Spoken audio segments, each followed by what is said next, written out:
Hello tout le monde, cette vidéo est très importante parce que je voudrais une fois pour toutes documenter à quel point la réforme n'est absolument pas défendable, et c'est pour ça qu'il n'y a aucun argument de fond du côté de la Macronie, avec la complaisance journalistique de chaînes qui sont absolument complices, et de l'autre côté, en balance, que vous voyez la volonté de débat et les arguments de fond valables déployés par l'opposition. Là, j'ai pris un exemple avec des extraits d'une intervention faite à 1h du matin par le député insoumis Adrien Quatennens. Je vous laisse écouter et juger, qu'on puisse partager une fois pour toutes, en priorité avec des gens de la Macronie, en priorité avec des gens qui sont convaincus, soi-disant, par les médias que cette réforme est bonne. Regardez, que les gens jugent une fois pour toutes pourquoi on se fait balader. Écoutez cette députée de la Macronie.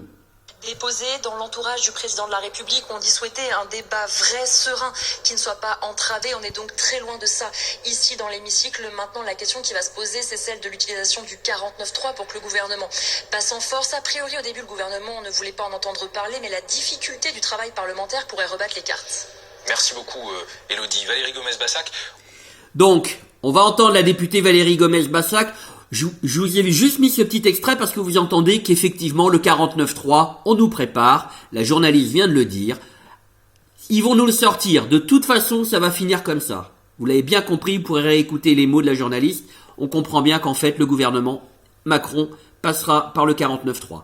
Maintenant, écoutez la question, il va juste demander, expliquez-nous en quoi le futur système est intéressant, plus intéressant que l'actuel. C'est-à-dire que la question induit dans les esprits que la réforme est bonne. Ça s'appelle une question de journaliste. Et évidemment, on ne parle pas de gens qui sont contre la réforme, on parle encore une fois de gens qui sont juste inquiets. Écoutez ça. Aujourd'hui, le projet de réforme des retraites reste un texte à trous, avec des incertitudes qui demeurent. Pour ceux qui nous regardent, expliquez-nous concrètement, parce qu'on n'est pas sûr d'avoir tous bien compris, en quoi le futur système sera plus intéressant pour les Français que l'actuel. Alors déjà, un texte à trous, disons qu'il y a un texte où il y a encore des négociations qui sont menées avec certaines branches professionnelles, et c'est un texte qui sera complété par des ordonnances, c'est un texte qui sera aussi complété par la conférence financière, donc il y a d'autres choses qui vont se greffer dessus. Pourquoi ce sera plus juste? Parce que c'est un système pérenne, parce que c'est un système qui sera sur du long terme, parce que c'est un système qui va permettre de compenser toutes les caisses et tous les... Parce qu'aujourd'hui, sur notre système, on ne pourra pas le faire durer dans le temps.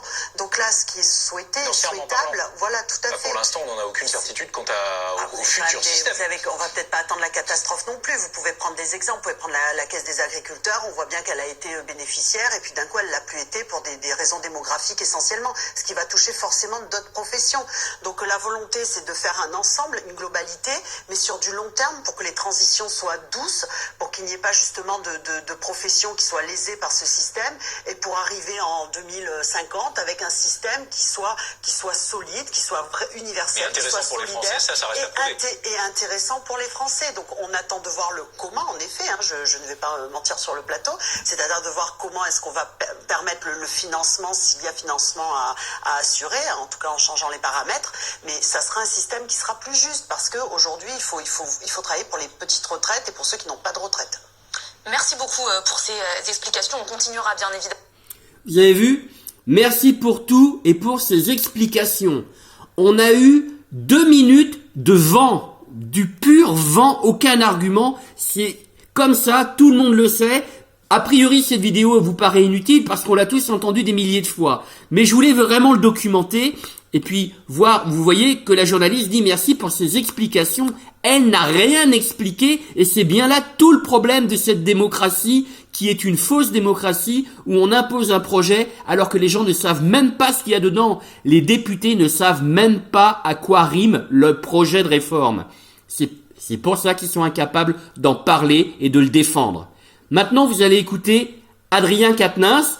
Il est quand même 1h du matin dans la nuit de mercredi à jeudi, du 19 au 20 février. Et lui prend le temps de faire une vidéo pour expliquer à quel point ils ont envie de parler du fond, ce qu'ils aimeraient aborder. Je vous laisse écouter. Il y aura 2 extraits. Voici le premier. Et on a aussi beaucoup rediscuté aujourd'hui de leur étude d'impact. Et franchement, leur étude d'impact, c'est le pompon, quoi. C'est vraiment le truc qui a été truqué d'un bout à l'autre pour faire croire que leur réforme était favorable, plus favorable que le système actuel, qui est déjà sacrément atteint par les précédentes réformes des retraites. Mais enfin, franchement, leur étude d'impact, les amis, je vous ai déjà parlé du fait qu'ils ont gelé l'âge d'équilibre à 65 ans dans tous les cas types qu'ils ont présentés aux Français, alors que dans le projet de loi, l'âge d'équilibre se décale. Donc ça fausse déjà les résultats, ça donne l'impression que le système par points est favorable alors qu'il ne l'est pas. Mais ils ont fait plus que ça. L'ensemble des cas types qui vous ont présentés, comme par magie, les gens commencent tous à bosser à 22 ans.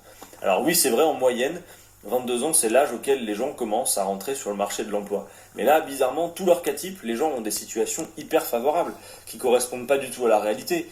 Dans tous les cas types qui vous ont présentés, les gens rentrent sur le marché à 22 ans, nickel, c'est l'âge moyen. Comme par magie, il n'y a pas de carrière hachée, chacun d'entre eux valide 4 trimestres par an, c'est nickel, ils ont une carrière super linéaire. Et en plus de ça, l'âge d'équilibre qui devrait se décaler dans le projet de loi, il est gelé à 65 ans. Donc roule ma poule, c'est nickel. Leur système de retraite par points, il est hyper favorable. Tout le monde est content, on n'a que des gagnants. Donc en fait, en réalité, quand on corrige le sujet, on voit bien que c'est pas du tout le cas. Et que pour l'essentiel, il va y avoir des perdants. Je crois que franchement, maintenant, c'est clair, quoi. Sur le fond, on les a complètement coincés. Et ils ont juste besoin de jouer la montre et de faire en sorte que les choses s'accélèrent. Ils espèrent que dans l'actualité on parle d'autre chose. Ils espèrent que vous soyez de moins en moins mobilisés, que vous ayez fini par renoncer, que vous vous soyez dit qu'effectivement, comme le projet de loi était à l'Assemblée, c'était plié. Mais moi je vous le dis les amis, ils sont faibles comme jamais à l'Assemblée. Franchement, ils en mènent pas large face à nous. Ils sont tout juste bons à s'offusquer quand après 3 heures ils sont un petit peu énervés parce que effectivement ils nous parlent d'obstruction et de tout le reste. Bon, en réalité... Moi, j'ai eu l'occasion tout à l'heure de rappeler au président Ferrand, je lui ai dit, écoutez, président, vous êtes le président de l'Assemblée nationale, vous êtes garant du bon ordre des débats et de la sincérité des débats. Vous n'êtes pas le secrétaire général du groupe La Retraite en Moins, qui est si silencieux et qui, de temps en temps, s'offusque et nous parle d'obstruction. Enfin, le débat de fond, il est là, ayons-le. Ils ont 41 000 amendements pour défendre leur projet de loi, qu'ils le fassent.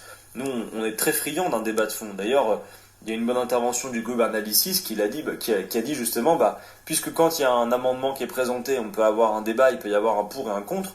Quand on présente nos amendements, là, les 22 000 de la France Insoumise qu'on a déposés, on aimerait bien qu'il y ait 22 000 interventions en face de la République En Marche pour venir nous contre-argumenter. Moi, je demande qu'une chose.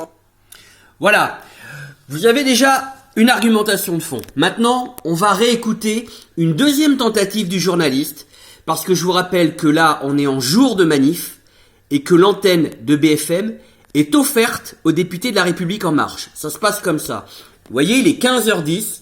Depuis 15h, on a cette députée, Bassac, là, je sais plus comment, qui est, Gomez-Bassac, qui est à l'antenne. Eh ben, à 16h, elle y est toujours. Et c'est toujours comme ça les jours de manif, c'est La République En Marche, non-stop, sans opposition, avec des journalistes et des questions de complaisance. Écoutez, il va refaire une tentative, puis nous réexpliquer un petit peu votre projet. Il sera 15h50. Regardez. Voilà, donc nous sommes maintenant à 15h51. Vous allez entendre 2 phrases cultes de Valérie Gomez-Bassac. Pardon à cette députée, tout à l'heure j'ai écorché son nom. Alors, elle va déjà dire une phrase, c'est énorme. Les gens verront les effets bénéfiques une fois que la loi est adoptée. Énorme. Et la deuxième chose qu'elle va dire, c'est que non, la loi n'est pas figée dans le temps, ça va évoluer, évidemment, ça va s'améliorer, et notamment, ça va évoluer, la loi va évoluer avec l'évolution démographique. Ce qui veut dire, en fait, en filigrane, qu'on va reculer l'âge d'équilibre. Voilà. Et maintenant, encore une fois, le journaliste va lui poser une question et il va parler d'inquiétude et d'incertitude. C'est parti. Et les Français eux-mêmes ne voient toujours pas, dans leur majorité, l'intérêt du futur système de retraite. Pardon d'insister, mais on en revient toujours à ça parce que la clarté, elle manque cruellement dans ce débat. C'est une question de fond. Pourquoi ? Parce que lorsqu'on prend un exemple type, on a bien essayé, on l'a vu, on a essayé de mettre des situations en ligne. Quand vous prenez un exemple, vous n'êtes jamais dans votre exemple. C'est-à-dire que vous ne vous retrouvez pas. Donc malheureusement, les effets bénéfiques ne se verront qu'une fois que ce sera adopté. Mais certains se disent que ce sera peut-être trop tard à ce moment-là. Mais non, ça sera déjà, il est jamais trop tard parce que je pense que c'est une réforme qui va bouger aussi dans le temps. Pourquoi ? Et dans le bon sens du terme, parce qu'il va y avoir des variations démographiques, parce qu'il y aura des secteurs d'activité qui seront plus en danger que d'autres à certains moments de notre histoire. Donc c'est des choses qui vont bouger au fur et à mesure. Mais encore une fois, c'est difficile de rassurer tout le monde parce que nous avons tous des situations différentes. Et justement, c'est l'ambition de ce projet, c'est de dire qu'il faut tenir compte. C'est un système universel où tout le monde participe, mais par contre, on tient compte des parcours individuels de chacun. C'est-à-dire qu'on n'a pas tous la même vie, on n'a pas tous les mêmes parcours professionnels, mais il faut qu'aujourd'hui, on puisse tous vivre avec une retraite décente. Et c'est ce discours-là qu'il faut tenir et vraiment tenir jusqu'au bout. L'enjeu, Anne aussi. Vous avez entendu ce qu'elle a dit? C'est ce discours-là qu'il faut tenir jusqu'au bout. On leur demande pas de tenir un discours, on leur demande de tenir et de nous donner des arguments, des explications. Et elle vient de se trahir. Vous réécouterez cette petite phrase juste avant que j'interrompe la vidéo. Elle a dit, il faut qu'on continue à tenir ce discours jusqu'au bout, ce discours devant. Bien, maintenant on rebascule et on va réécouter un député qui parle clairement et qui va exprimer, c'est pour ça que j'ai sélectionné ce passage, la volonté de l'opposition, notamment du groupe Insoumis, de vouloir avoir un débat de fond à l'Assemblée nationale, contrairement à la caricature qu'essayent de nous vendre tous les éditocrates des 3 chaînes d'information principales, et la 4e, c'est France Info. Écoutez bien, et là vous allez, quelque part, on peut remercier ce député qui, à l'image d'autres députés, que ce soit du Rassemblement National, des députés les Républicains, des députés socialistes, des députés communistes, des députés UDI, qui essayent d'aborder le fond avec les amendements, contrairement à ce qu'on essaye de nous faire croire. Voilà, j'insiste et je vous invite d'écouter jusqu'au bout, il y en a pour 4 minutes. Je suis pas là pour vendre un groupe politique par rapport à un autre, mais là on a des députés qui font le boulot contrairement à ce qu'on veut nous faire croire, et ça me paraît intéressant.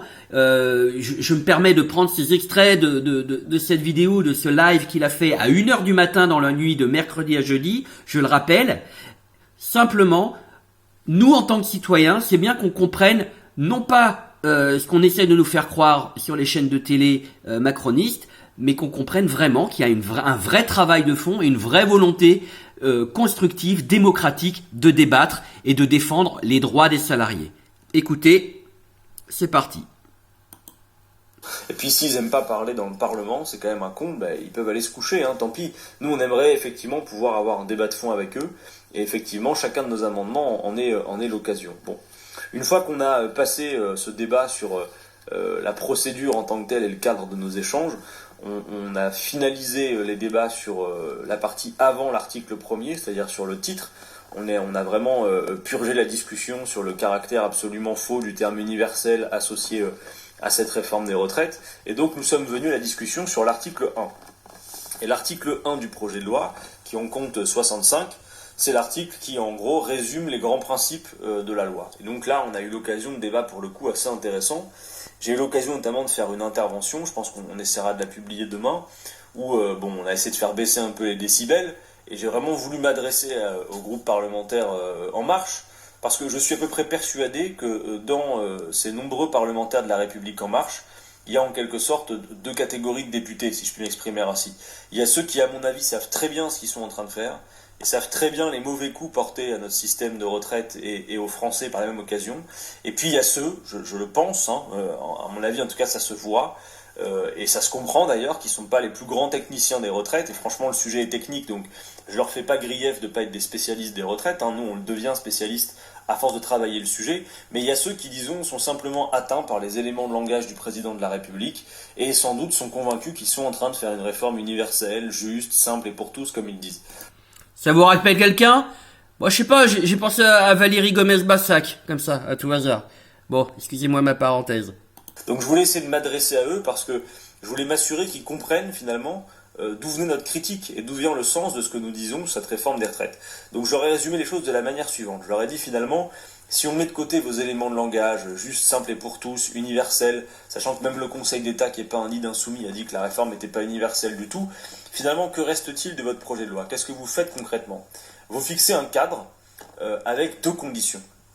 La première condition que vous fixez dans votre projet de loi, c'est l'équilibre financier du système de retraite. Et si on s'arrête là, très franchement, même si moi je suis d'accord avec les syndicats qui disent que l'équilibre financier ne peut pas être l'absolue priorité, moi je peux considérer, avec vous j'en suis sûr, que c'est plutôt louable de vouloir faire en sorte que le système soit à l'équilibre, à la condition, je reviens à ce que je vous disais il y a 2 minutes, qu'on ne construise pas des déficits artificiellement pour ensuite dire « Eh les amis, il y a un déficit, il faut l'équilibre financier, débrouillez-vous, faites des économies ». Non. Si effectivement le souci est d'être honnête et d'avoir un équilibre financier sans construire les déficits par le gel des salaires ou les exonérations, admettons que c'est un gage de sérieux.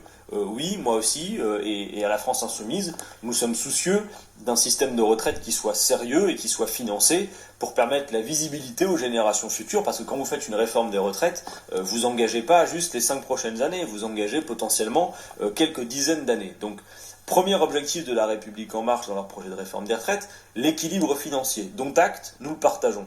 Mais le deuxième objectif qu'il fixe est, lui, inacceptable, conjugué à l'équilibre financier. Le deuxième objectif, c'est ne pas consacrer une part plus importante des richesses produites aux retraites. Et mais là, les amis, vous comprenez que cet objectif-là, il n'est pas louable, il est juste détestable. Parce que si vous conjuguez l'objectif 1, équilibre financier du système de retraite, avec l'objectif 2, ne pas y consacrer plus de richesses, vous comprenez en quelque sorte que si on ne consacre pas plus de richesses aux retraites alors qu'il y a plus de retraités et qu'on veut en plus l'équilibre financier, la seule manière de l'obtenir, cet équilibre financier, c'est de faire en sorte effectivement que le niveau des pensions baisse ou que les Français soient amenés à travailler toujours plus longtemps. Et d'ailleurs, j'insiste sur l'idée que dire le niveau des pensions va baisser ou dire il faudra travailler plus longtemps pour atteindre le taux plein et donc le même niveau de pension, en réalité, c'est juste 2 manières de dire la même chose, et ça, tout le monde le comprend. Si vous dites dans le système actuel, il faut travailler jusqu'à tel âge, 62 ans, l'âge légal, pour atteindre un taux plein, par exemple, et que dans le système de M. Macron qu'ils veulent instaurer, il faut travailler jusqu'à 64, 65, 66 ou 67 pour atteindre le même niveau de pension, c'est bien qu'à l'âge de 62 ans, votre niveau de pension aura diminué comparativement au système actuel, raison pour laquelle il faudra vous amener à travailler plus longtemps. Donc finalement, dire on baisse les pensions ou vous bossez plus longtemps, c'est juste 2 manières de dire la même chose. Ça paraît plus acceptable de dire on baisse pas les pensions mais par contre il faudra travailler plus longtemps, mais en fait c'est exactement la même chose. Voilà, je vais pas faire plus long, je vais vous mettre évidemment le lien de ce live en entier qui fait 27 minutes à peu près, 20-27 minutes, que vous puissiez entendre. C'est très intéressant tout ce qui est expliqué dedans, et si on pouvait avoir des lives de plein de députés qui expliquent un peu mieux le contenu des débats et les enjeux de cette confrontation entre un gouvernement obtus missionné pour mettre en place une réforme en dépit de toutes les oppositions, contestations, même du Conseil d'État ou autres, ou de plus en plus d'économistes ou même d'éditorialistes qui constatent que ça va pas. Ça serait intéressant qu'on puisse avoir tous ces échanges et ces réflexions de ces députés. En tout cas là, je voulais vous en mettre 2 extraits avec ce live du député Quatennens en opposition à 2 blabla plein de vent et de courant d'air de cette députée, symbolique de tout ce qu'on entend, tout ce qu'on subit depuis des mois, des semaines sur les chaînes de télé avec la complaisance de journalistes parfaitement missionnés pour faire passer la pilule. Voilà, je vais pas faire plus long, merci d'avoir été patient.